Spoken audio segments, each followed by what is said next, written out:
기독교 신앙에서는 믿음이 아마 가장 중요하지 않을까 그렇게 생각합니다. 하나님에 대한 올바른 믿음을 가지고 있는가? 이것이 가장 중요하지 않는가? 믿음이 없으면 하나님은 믿을 수가 없잖아요. 그러니까 믿음을 가지는 것은 너무너무 중요하다. 자, 그런데 우리가 이 믿음이라고 할 때 일반적으로 믿음이라고 하면 이렇게 생각할 때가 많습니다. 교회 잘 다니는 거, 그렇죠? 믿음이 좋은 거죠.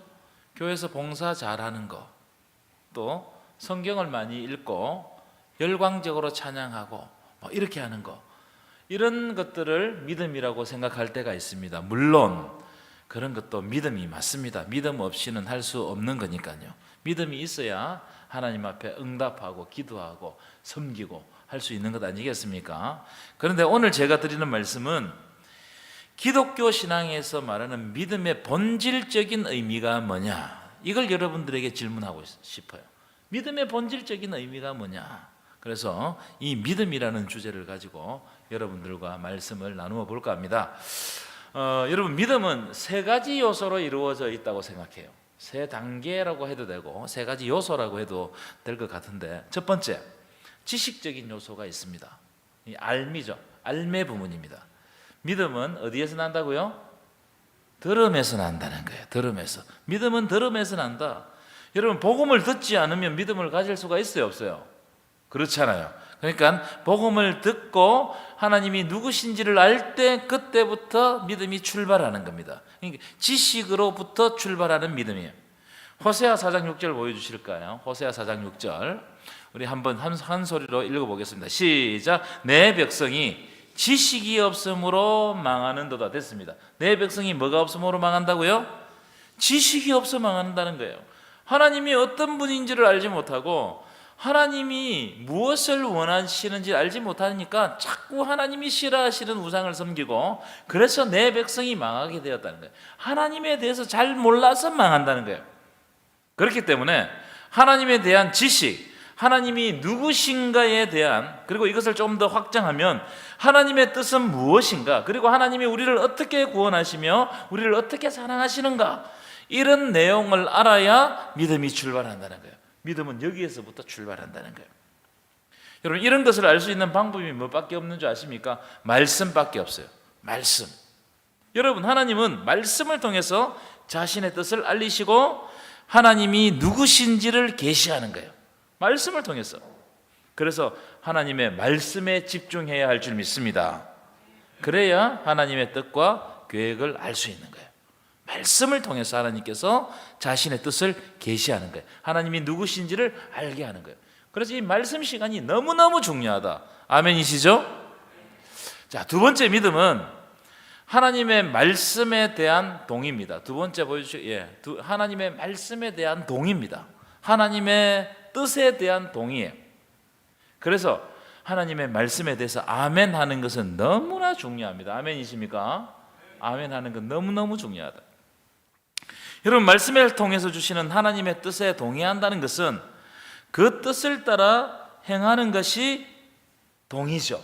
그냥 그래 맞습니다 이게 아니고, 하나님의 말씀에 대한 동의는 반드시 순종으로 이어집니다. 이 순종이 전제되어 있다 이 말이에요. 무슨 말이냐? 행함이 있어야 된다는 거예요. 행함이 있어야 돼. 그래서 야고보 사도는 뭐라고 말하냐면, 행함이 없는 믿음은 죽은 것이다. 하나님의 말씀을 듣고 그 말씀을 따라 사는 행함이 있어야 이 믿음이 성숙한다는 거예요.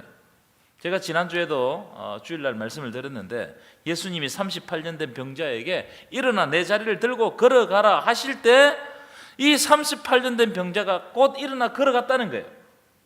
이 말씀이 이루어지는 겁니다. 나사로야 나오라 하시니 그 말씀에 순종해서 나사로가 나온 거예요. 하나님 예수님이 말씀하시고 그 사이에는 아무 텀이 없었습니다. 나사로가 그냥 나오게 되는 겁니다. 복음서에 보면 이런 말씀의 역사들이 굉장히 많습니다. 백부장 하인을 고치실 때도, 마태복음 9장에 보면 중풍병자를 고치실 때도, 죽은 소녀를 일으키실 때도 예수님의 말씀에 동의하고 순종할 때 놀라운 생명의 역사가 일어났다는 거예요. 그래서 여러분, 믿음은 하나님의 말씀과 약속을 동의하고 받아들이는 거예요. 뭐라고요? 하나님의 약속의 말씀을 어떻게 한다고요? 동의하고 받아들이고 쫓아가고 순종하는 겁니다. 이게 믿음입니다. 여러분, 하나님의 말씀에 동의하고 받아들이시고 순종하는 저와 여러분 되시기를 간절히 축원합니다. 자, 세 번째, 믿음은 이걸 가장 중요하게 여기는 좀 길게 하겠습니다. 믿음은 전적인 신뢰를 의미합니다. 한번 따라합시다. 전적인 신뢰. 믿음은 전적인 신뢰입니다. 우리가 하나님을 지식적으로도 알고 하나님의 말씀에 때때로 동의도 하고 순종도 할 수 있습니다. 그런데 하나님에 대한 전적인 신뢰가 없으면 그것을 믿음이라고 할 수 있겠냐 이거예요. 신뢰가 없으면. 아브라함이 하나님의 부르심에 동의하고 순종했어요. 그리고 어디로 가야 할지 모르는 곳으로 나아갔습니다. 여러분, 하나님의 말씀에 한 번, 두 번 정도 동의하고 순종하는 것은 대부분의 사람들이 할 수 있는 거예요. 하지만 전적으로 신뢰한다는 것은 완전히 차원이 다른 문제라고 생각합니다. 전적인 신뢰. 제가 그런 장면들을 목회를 하면서 많이 보는데요. 우리가 부흥회나 수련회 같은 것을 하면 뜨거운 집회를 한번 가지고 나면 며칠 동안은 뜨거워가지고 하나님을 신뢰하고 막 하나님께 더 가까이 나아가고 하나님을 만나려고 애를 씁니다. 그런데 사탄이 이걸 가만두지 않거든요. 여러분, 하나님이 역사하시는 곳에는 사탄도 역사해요. 하나님이 역사하시는 곳에는 누가 역사한다고요? 사탄도. 은혜를 크게 받으면 사탄은 더 크게 역사해요. 우리가 은혜를 받잖아요. 그러면 사탄이 꼭 우리에게 시험거리를 줍니다. 은혜를 받으면 받을수록 더욱 하나님과 깊은 관계로 나아갈수록 어떻다고요? 사탄이 시험거리를 줘요. 제가 그런 장면 많이 봅니다. 그러면 그런 일이 딱 생기잖아요. 그러면 대부분의 사람들이 받은 은혜를 다 쏟아버리고 옛사람으로 돌아가 버립니다. 작심삼일 하나님을 만났던 그 감격을 잊어버리고 오히려 은혜 받지 못했던 그 옛날로 돌아가 버립니다. 왜 그렇게 될까요? 여러분, 한 번, 두 번은 힘을 내가지고 하나님을 전적으로 신뢰할 수 있지만 내 삶 가운데 엄청난 시험거리 앞에서도 하나님을 전적으로 신뢰할 수 있느냐? 이것은 또 다른 문제예요. 아주 어려운 일입니다. 내 삶을 전적으로 하나님 앞에서 신뢰할 수 있느냐? 자, 아브라함의 삶을 한번 살펴보면 아브라함은 하나님을 전적으로 신뢰하는 삶을 살았어요. 그 표징이 뭐냐면, 그 장면이 뭐냐면, 대표적인 장면이 뭐냐면 자기의 아들 이삭을 하나님께 바치는 것이었어요. 하나님이 너의 가장 소중한 것을 나에게 바쳐라. 너의 가장 소중한 것. 여러분은 하나님이 만약 여러분에게 너의 가장 소중한 것을 바치라고 하신다면 하나님을 계속해서 전적으로 신뢰하고 하나님께 순종하실 수 있습니까? 있어요, 없어요? 참 어려운 문제죠. 참 어려운 문제라고 생각해요.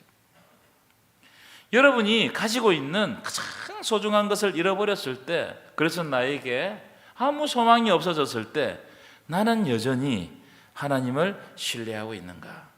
말로는 우리가 참 요즘 간증을 잘하는 시대가 돼가지고 말로는 다 하나님을 신뢰하고 잘 믿는 것처럼 이야기하지만 그러나 행동을 보면 저 사람이 과연 하나님을 신뢰하는가? 그렇게 느껴질 때가 있다는 거예요. 시험이 오잖아요. 너무 쉽게 넘어지는 사람들이 많아요. 너무 감정에 휘둘리는 사람들이 많습니다. 이 사탄은 감정을 가지고 이 사람에게 시험거리를 줍니다. 다른 사람의 시선과 평가와 말에 무너져요. 특별히 다른 사람의 말에 무너집니다. 여러분, 이걸 하나님을 전적으로 신뢰한다고 할 수 있을까요? 이것은 사람을 신뢰하는 거예요. 사람을 신뢰하니까 사람이 나에게 주는 반응을 보고 시험 들어서 무너지는 거예요. 교회 안에서 대부분 시험거리가 다 그렇습니다. 사람의 문제예요. 나와 하나님의 문제가 아닙니다. 사람 때문에 시험 들어서 다 무너지는 거예요. 여러분, 전적인 신뢰가 어떤 것이냐? 저는 이렇게 생각합니다. 바울이 빌립보에서 복음을 전하다가 감옥에 갇히는 일이 있어요. 착고에 처해가지고 깊은 감옥에 갇힙니다. 여러분, 복음을 전하다가 감옥에 갇혔어요. 여러분, 이해가 되십니까? 이 복음을 전하면 하나님께서 길을 열어주셔야 되잖아요. 그런데 하나님께서 길을 닫았어요. 감옥에 갇혔습니다. 깊은 감옥에 갇혔다는 것은 이 사람들이 내일 아침에 사형 선고를 받을 수도 있다 이 말이에요. 그런데 그 밤에 바울과 실라가 어떻게 했죠? 하나님을 신뢰하고 그 깊은 감옥의 자리에서 하나님을 찬송했어요. 여러분, 이게 전적인 신뢰가 아닐까요? 무슨 말이냐? 신뢰할 만한 상황이 생길 때 신뢰하는 것은 누구든지 할 수 있어요. 내 상황이 좋고 내가 신뢰할 만한 일이 생기고 기분이 좋고 내 마음이 할만할 때 신뢰하는 것은 누구든지 할 수 있다 이 말이에요. 그런데 그게 진짜 전적인 신뢰냐 이 말이에요. 그건 신뢰가 아닙니다. 전적인 신뢰는 바울과 실라처럼 지금 내 앞의 상황이 캄캄하고 내 힘으로는 도저히 벗어날 수 없는 수령을 만났다고 할지라도 그럼에도 불구하고 하나님을 신뢰하는 거예요. 그럼에도 불구하고 내 힘으로 안 됨에도 불구하고 하나님을 신뢰하는 겁니다.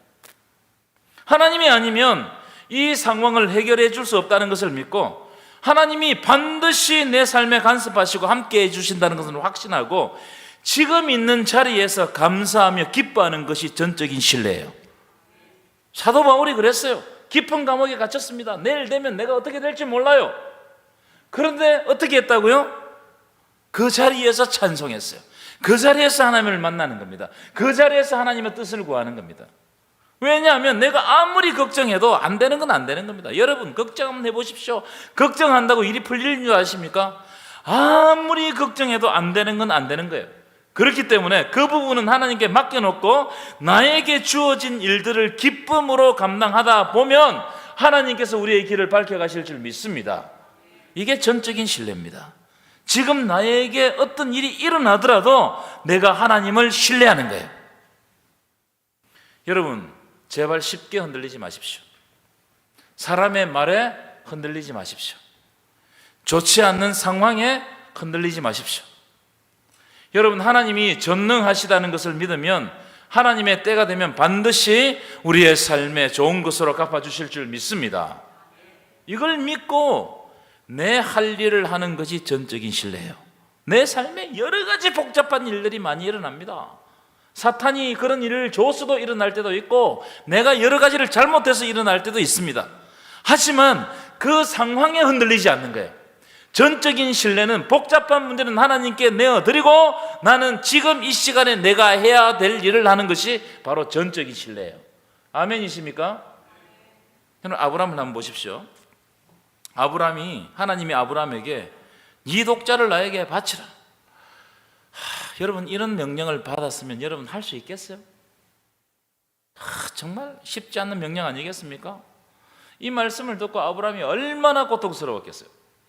밤잠을 잤겠습니까? 잠을 못 잤을 거예요. 너희 가장 소중한 것을 바치라는 거예요. 그런데 아브라함이 어떻게 하느냐? 하나님의 말씀을 신뢰하고 자기 일을 해요. 자, 창세기 12장 3절 한번 띄워보실까요? 창세기 12장 3절 제가 읽어드리겠습니다. 이제 이 말씀은 어떤 말씀이냐면 아브라함이 그 전날에 하나님께서 네 독자를 나에게 바치라, 번제로 바치라 이 명령을 듣고 난 다음 말씀입니다. 3절 보세요. 아브라함이 아침에 어떻게 했다고요? 아침에 어떻게 했다고요? 죄송합니다. 22장 3절 22장 3절 제가 잘못 올려줬어요. 창세기 22장 3절 좀 중요한 부분이니까 빨리 띄워줍니다. 이렇게 되어 있어요. 하나님께서 네 독자를 바치라는 말씀을 딱 듣고 3절에 보면 아브라함이 아침에 일찍 일어났다는 거예요. 여러분 하나님의 그 말씀을 고통스러운 명령을 듣고도 아침에 일찍 일어날 수 있었다. 이게 뭘 의미하는 겁니까? 그럼에도 불구하고 하나님의 말씀에 신뢰하고 그 말씀을 따라가겠다는 거예요. 그래서 뭘 하느냐? 그 다음 보시면 나귀의 안장을 지우고 그 다음 보시면 번제로 쓸 나무를 쪼개가지고 그곳을 떠나요. 그곳을 떠나면 아들이 죽는 겁니다. 그런데 그곳을 떠나 하나님이 자기에게 일러주신 곳으로 가는 거예요. 왜요? 하나님을 전적으로 신뢰했기 때문입니다. 그래서 하나님의 말씀을 듣고 가는 겁니다. 여러분 이삭은 하나님이 주신 가장 최고의 선물 아니겠습니까? 하나님이 이삭을 주실 때 뭐라고 약속해 주셨냐면 이 이삭을 통해서 내 자손이 하늘의 별과 같이 바다의 모래와 같이 번성할 것이라고 약속해 주셨어요. 하나님이 아브라함이 이 약속을 전적으로 신뢰했기 때문에 아브라함이 어떻게 생각했냐면 이삭을 지금 바쳐도 하나님이 다시 살려주실 것이라는 것을 믿었어요. 아멘이십니까? 그 장면이 딱 나옵니다. 히브리서 11장 19절. 히브리서 11장 19절 보실까요? 우리가 크게 한번 읽어보겠습니다. 시작. 그가 하나님이 능히 이삭을 죽은 자 가운데서 다시 살리실 줄로 생각한지라. 됐습니다. 지금 내가 나의 가장 소중한 것을 드려도 하나님께서 다시 주신다는 거예요. 여러분, 이런 믿음이 바로 하나님을 향한 전적인 신뢰라는 거예요. 그래서 여러분, 내 손에 쥐고 있던 것들이 사라져도 두려워하지 마세요. 우리는 내 손에 쥐고 있던 것들이 사라지면 얼마나 아둥바둥하는지 몰라요. 내 손에 쥐고 있는 거, 이게 내 전부라고 생각했던 거, 이런 것들이 사라지더라도 두려워하지 마십시오. 하나님을 전적으로 신뢰하면 아브라함에게 채워주셨던 그 방법으로 하나님은 더 좋은 것을 주실 줄 믿습니다.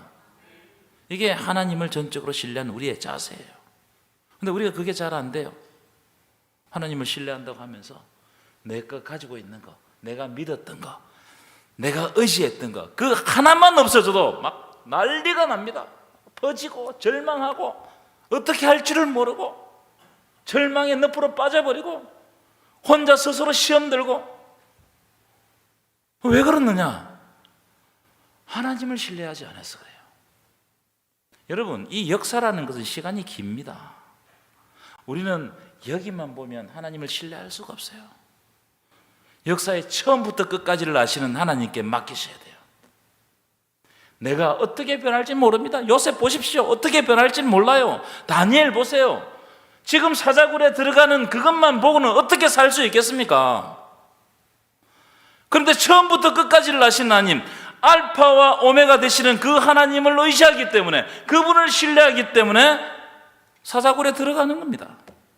그 다음은 내가 아무리 노력해도 안 되는 거예요. 그거는 어떻게 하라고요? 하나님께 맡겨두는 겁니다. 하나님은 하나님의 방법으로 그 일을 풀어가시는 거예요. 내가 아무리 머리를 짜내도 그건 할 수가 없는 일입니다. 하나님께 신뢰하는 거예요. 아브라함이 하나님 앞에서 이삭을 잡아드리는 일, 내가 그 일을 내가 어떻게 합니까? 그 다음은 하나님이 책임져 주시는 겁니다. 아멘이십니까? 이게 전적인 신뢰예요.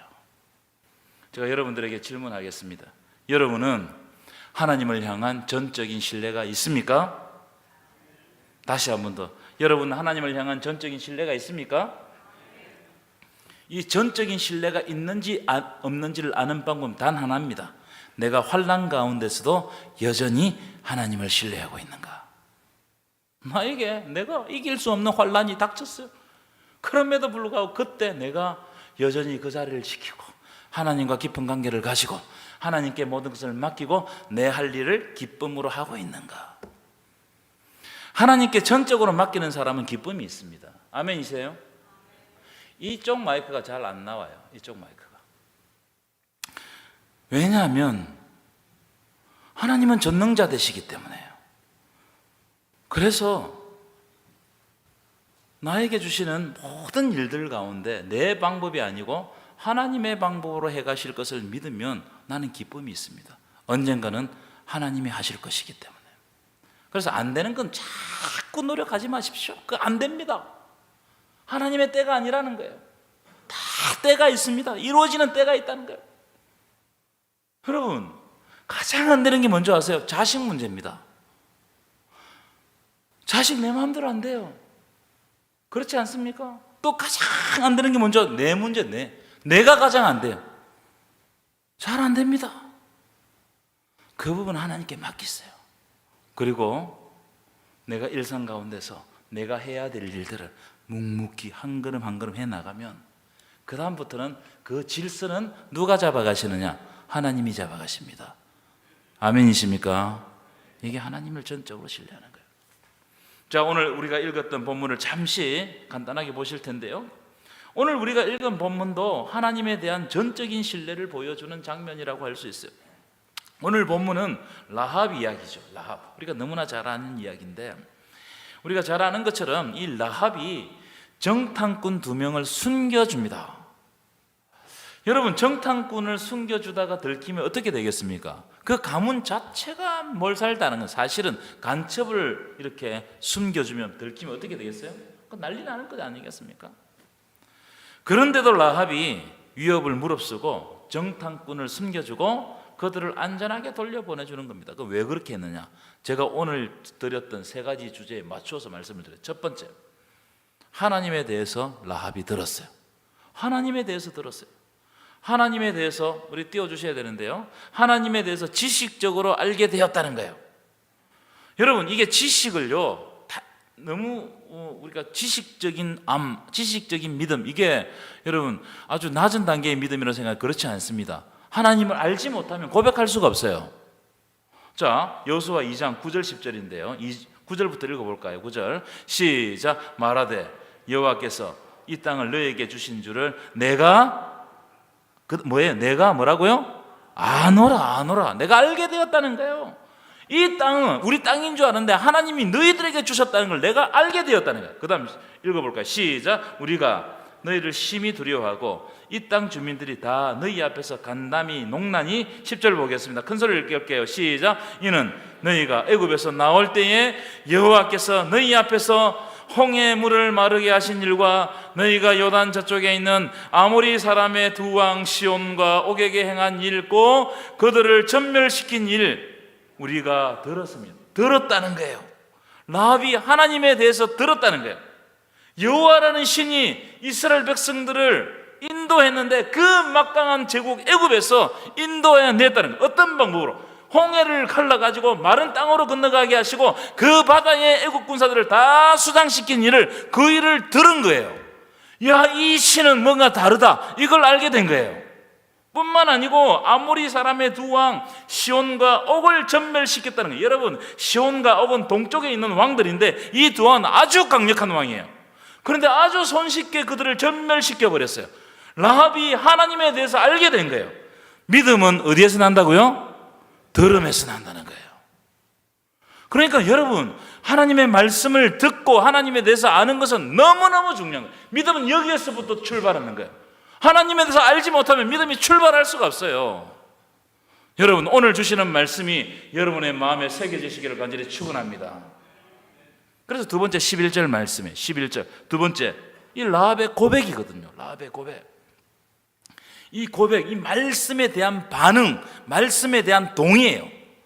너무너무 중요한 겁니다. 11절 한번 읽어볼까요? 시작. 우리가 듣자 곧 마음이 녹았고 너희로 말미암아 정신을 잃었나니. 그 다음 보십시오. 시작. 너희의 하나님 여호와는 위로는 하늘에서도 아래는 땅에서도 하나님이시니라. 옛날 성경에는 상천하지의 하나님이시다. 너희의 하나님은 상천하지의 하나님이시다. 너희의 하나님은 유일하신 하나님이시다. 너희의 하나님은 천지 만물을 다스리는 하나님이시다. 이 고백을 한 거예요. 라합이 하나님에 대한 소문을 듣고 그 소문에 대해서 동의할 뿐만 아니라 더 나아가 하나님을 고백해버린 거예요. 나는, 너희의 하나님은 상천하지의 하나님이다. 저는 정탐꾼들이 이야기 들고 깜짝 놀랐을 거라고 생각해요. 우리 하나님 이렇게 위대하셨던가. 그래서 여러분, 고백이 중요해요. 너무너무 중요합니다. 여러분, 날마다 여러분의 입으로 라합처럼 하나님을 고백하시기를 축원합니다. 하나님은 나를 사랑하신다. 하나님은 나와 함께 하신다. 하나님은 나를 인도하신다. 하나님은 나를 도와주신다. 하나님은 나를 구원해 주신다. 저는 이 고백이 있기를 축원합니다. 하나님이 어떤 분인지, 나에게 어떻게 역사하셨는지 내 입으로 고백해야 돼요. 묵상해야 돼요. 여러분, 묵상이라는 말은 뭔지 아십니까? 엎조린다는 말이에요. 엎조린단 말이에요. 계속해서 반복해서 엎조리는 거예요. 하나님이 내게 어떻게 역사하셨는지를 이걸 반복해서 엎조림을 통해 가지고 정말 그 하나님이 내 속에 살아계시게 하는 거예요. 여러분, 특별히 신앙이 흔들릴 때 더욱 입술로 고백하고 하나님의 말씀에 동의하고 순종하시기를 축원합니다. 계속 고백해야 돼. 고백하면 하나님이 우리 가운데 역사하시는 거예요. 그래서 라합이 어떻게 했느냐면 정탐꾼들을 살려서 보내는 겁니다. 이 어떤 의미냐? 하나님의 말씀에 대한 순종이에요. 나에게 주시는 상천하지 하나님, 그 하나님이 살아계시다면 이 사람들을 통해서 나를 살린다는 거예요. 그래서 이 사람들을 살려 보내주는 겁니다. 순종입니다. 여러분, 알고 있는 것에 머물지 마시고 순종하여 행함이 있는 믿음이 되시기를 간절히 축원합니다. 알고 있는 것에 그치면 바리새인들이 되기 쉬워요. 바리새인들은 자기가 알고 있는 지식을 가지고 남을 어떻게 정죄하는 거예요. 계속 지적질하는 겁니다. 그래서 남이 힘들어지는 거예요. 알고 있는 것을 그치면 안 됩니다. 고백이 내가 고백해야 돼요. 남이 고백하는 문제보다 내가 지금 하나님을 고백하는 거예요. 마지막 세 번째, 라합이 정탐꾼들과 약속을 해요. 약속에 대한 무한한 신뢰와 기대입니다. 이 기대는 기다림을 포함하고 있죠. 이렇게 돼요. 내가 너희를 선대하였으니 너희도 나와 내 아버지 집을 선대하라. 약속을 정하는 거예요. 그래서 어떤 약속을 정하느냐? 창문에 붉은 줄을 매달아 놓는, 이게 사인이라는 거예요. 사인. 그래서 라합이 그 약속을 믿고 참 다 살려줬는데 여러분 죽이면 어떡할 거예요? 근데 그 약속을 믿고 붉은 줄을 매달아 놓습니다. 그리고 어떻게 하느냐? 이스라엘 군대가 그들을 구원해 줄 때까지 하나님을 신뢰하고 끝까지 기다리는 거예요. 이건 너무너무 중요한 겁니다. 여러분, 얼마나 두렵고 불안했겠습니까? 그렇죠? 자기가 간첩을 살려 보내줬잖아요. 들키면 죽는 거예요. 그러나 하나님의 약속을 신뢰했기 때문에 그 약속 붙잡고 여리고성이 무너질 때까지 기다리는 거예요. 여러분, 믿음은 기다리는 겁니다. 여러분, 전적인 신뢰는 하나님의 약속을 인내하고 끝까지 기다려요. 하나님이 약속하실 때, 응답하실 때까지 기다리는 거예요. 이것이 전적인 신뢰인 줄 믿습니다. 이 신뢰가 부족해요. 우리는 쉽게 포기하거든요. 하다 보면 잘 안 돼. 이거 안 될 것 같다. 이거 안 될 것 같다. 포기해버려요. 하나님은 안 포기했는데 내가 포기해버려요. 그래서 여러분, 복은요, 그릇이 준비되어야 복이 돼요. 그런데 내가 포기해버려 내 복그릇 다 깨버리면 하나님이 복을 붓고 싶어도 부을 자리가 없어. 그러니까 여러분, 기다리세요. 포기하지 마세요. 절망하더라도 의도적으로 기다리세요. 반드시 부어주십니다. 내가 생각하지 못하는 방법으로 부어주십니다. 아멘이십니까? 결론입니다. 여러분, 라합은 기생이었어요. 기생. 이 기생이라는 말은 한글 성경으로 번역할 때 아주 순화해서 번역한 겁니다. 원문 그대로 번역하면 창녀였어요. 라합은 창녀였습니다. 그러니까 이 사람은 가장 낮고 가장 쓸모없고 사람들이 버릴 만한 사람이었어요. 그런데 이 사람이 어떻게 되느냐? 이 믿음의 결단으로 말미암아 다윗의 족보에, 예수님의 족보에 들어가게 됩니다. 예수님의 족보에 들어간 5명의 여인 중에 한 사람이에요. 이 놀라운 일 아닙니까? 이 창녀가. 그러니까 여러분, 라합의 사건은 그냥 그렇고 그런 사건이 아니고 믿음의 사건이고, 이 믿음의 사건은 라합의 삶을 바꾸어 버렸고 라합의 신분을 바꾸어 버렸어요. 놀라운 일 아니겠습니까? 이것이 믿음입니다. 여러분에게도 이런 믿음의 역사가 있기를 축원합니다. 그런 맛을 보려면, 그런 응답을 받으려면 하나님을 끝까지 기다리고 전적으로 신뢰하시라. 믿는 척 하시면 안 돼요. 하나님은 믿는 척하는 걸 싫어하십니다. 잘하는 척 하지 마십시오. 그냥 하나님 앞에 솔직하게 서십시오. 라합처럼. 그리고 주시는 말씀을 붙잡고 씨름하십시오. 내가 먼저 미리 포기하지 마십시오. 하나님은 하나님 때 어떻게 임할지 몰라요.